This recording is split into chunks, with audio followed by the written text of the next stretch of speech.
ಕಂದಾಯ ಸಚಿವ ಕೃಷ್ಣ ಬೈರೇಗೌಡರ ಕ್ಷೇತ್ರ ಬ್ಯಾಟರಾಯನಪುರ ವಿಧಾನಸಭಾ ಕ್ಷೇತ್ರ.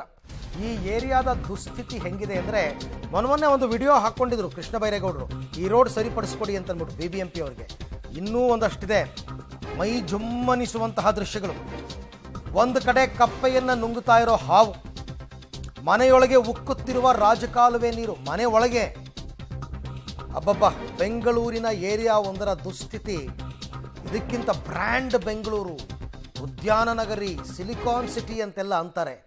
ಬ್ಯಾಟರಾಯನಪುರ ಕ್ಷೇತ್ರ ನೋಡಿ, ಒಂದು ಮನೆ ಒಳಗಡೆ ದೃಶ್ಯ ಇದು ನೋಡಿ ಹೆಂಗಿದೆ ಅಂತ. ಇದು ರಾಜಕಾಲುವೆಯ ನೀರು, ಮೋರಿ ನೀರು. ಅರ್ಥಾತ್ ನೀವು ರಾಜಕಾಲುವೆಯ ಪಕ್ಕದಲ್ಲಿ ವೆಹಿಕಲಲ್ಲಿ ಪಾಸ್ ಆಗಬೇಕಾದ್ರೆ ಮೂಗು ಮುಚ್ಕೊಂಡು ಹೋಗ್ತೀರ, ಅಂಥದ್ರಲ್ಲಿ ಮನೆ ಒಳಕ್ಕೆ ಆ ನೀರು ಬಂದರೆ ಹೆಂಗಿರಬೇಕು ನೋಡಿ. ಉಕ್ಕುತ್ತಾ ಇದೆ ರಾಜಕಾಲುವೆಯ ನೀರು ಮನೆ ಒಳಗೆ. ಇಂಥ ಏರಿಯಾಗಳು ನಮ್ಮ ಬೆಂಗಳೂರಿನಲ್ಲಿ ಇದೆಯಾ ಅಂದರೆ ಇವೆ, ಅದನ್ನೇ ತೋರಿಸ್ತಾ ಇರೋದು. ಇನ್ನೊಂದು ಕಡೆ ಎಲ್ಲೋ ಒಂದು ಕಡೆ ಮನೆ ಒಳಗಡೆ ಹಾವಂತೆ, ಕಪ್ಪೆ ನುಂಗ್ತಾ ಇದೆಯಂತೆ. ಇಲ್ಲಿ ನೋಡಿ ನೀರು, ಸೀಪೇಜ್ ವಾಟರ್ ಹೆಂಗೆ ಬರ್ತಾ ಇದೆ ಅಂದರೆ ರಾಜಕಾಲುವೆಯಿಂದ ಹರಿತಿರೋ ನೀರಿದು.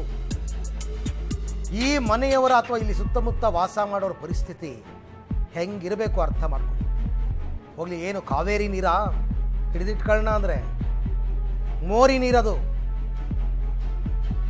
ಮೋರಿ ನೀರು. ಬ್ಯಾಟರಾಯನಪುರದ ಕೆಲವು ಏರಿಯಾಗಳಿದೆ, ಹೇಳ್ತೀನಿ ಯಾವ ಏರಿಯಾ ಅಂತ. ನೋಡಿ ಹೆಂಗೆ ಬರ್ತಾ ಇದೆ ನೋಡಿ ನೀರು. ನನ್ನ ಪ್ರಕಾರ ಈ ಬಿಲ್ಡಿಂಗು ಏನು ತುಂಬ ಆಯಸ್ಸಿಲ್ಲ. ಈ ಪ್ರಮಾಣದಲ್ಲಿ ವಾಟರ್ ಸೀಪೇಜ್ ಆದರೆ ಎಲ್ಲ ಶಿಥಿಲವಾಗ್ಬಿಡುತ್ತೆ ಬಿಲ್ಡಿಂಗು. ಇದಕ್ಕೆಲ್ಲ ಕಾರಣ ಸರಿಯಾದ ಮೇಂಟೆನೆನ್ಸ್ ಇಲ್ಲ. ರಾಜಕಾಲುವೆಯನ್ನು ಮೇಂಟೈನ್ ಮಾಡೋದಕ್ಕೆ ಒಂದು ಸಮಿತಿ ಇದೆ. ನೋಡಿ ಅಲ್ಲಿ ಹಾವು ಒಂದು ಕಪ್ಪೆ ನುಂಗ್ತಾ ಇರೋದು ನೋಡಿ ಮನೆ ಒಳಗಡೆ. ಇವೆಲ್ಲ ಇಂಥ ದೃಶ್ಯಗಳು ಬೆಂಗಳೂರಿನಲ್ಲಿ ಕಂಡು ಬರ್ತಾ ಇದೆ.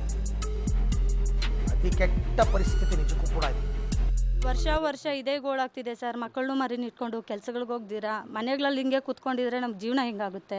ಯಾವಾಗ ನೋಡಿದ್ರು ಬರೀ ನೀರಿನ ಪ್ರಾಬ್ಲಮ್ಮು, ಸಂಪುಗಳು ತುಂಬ್ಕೊಳುತ್ತೆ, ಮಕ್ಕಳಿಗೆ ಹುಷಾರಿಲ್ಲ ಹಾಸ್ಪಿಟ್ಲಿಗೆ ಅಂತ ತಿರ್ಕೊಂಡು ನಾವು ಹಿಂಗೆ ಇರೋಕ್ಕಾಗುತ್ತಾ? ವರ್ಷ ಇದೇ ಬಡ್ಕೊತಾ ಇದ್ದೀವಿ. ಅವ್ರಿಗೆ ಹೇಳ್ತೀವಿ, ಇವ್ರಿಗೆ ಹೇಳ್ತೀವಿ, ಯಾರು ಬಂದು ನೋಡಿದ್ವು ಅಂತಕ್ಕಿಲ್ಲ. ನಮ್ಮ ಓಟ್ ಹಾಕಿದಾಗ ಈಸ್ಕೊಂತಾರೆ, ನಮ್ಮನ್ನು ಯಾವನು ಬಂದು ಕಷ್ಟ ಬಂದಾಗ ಕೈ ಹಿಡಿದು ಎತ್ತವನು ಯಾವನೂ ಇಲ್ಲ. ಪ್ರತಿ ಸಾರಿ ಮಳೆ ಬಂದಾಗ ಇದೇ ಅನುಭವಿಸ್ತಾ ಇದ್ದೀವಿ ನಾವು. ಸಂಪುಗಳೆಲ್ಲ ತುಂಬೋಗುತ್ತೆ, ಸಡ್ಡುಗಳೆಲ್ಲ ನೀರು ತುಂಬಿಕೊಂಡು ಹೆಂಗೆ ಅಡುಗೆ ಮಾಡೋದು, ಎಲ್ಲಿ ಮಲ್ಕೊಳೋದು, ಎಲ್ಲಿ ಊಟ ಮಾಡೋದು, ನೀರಿಗೆ ಏನು ಮಾಡೋದು, ತುಂಬ ತೊಂದರೆ ಆಗ್ತಾ ಇದೆ. ಏನನ್ನ ಪರಿಹಾರ ಮಾಡಿ ಕೊಡಿ.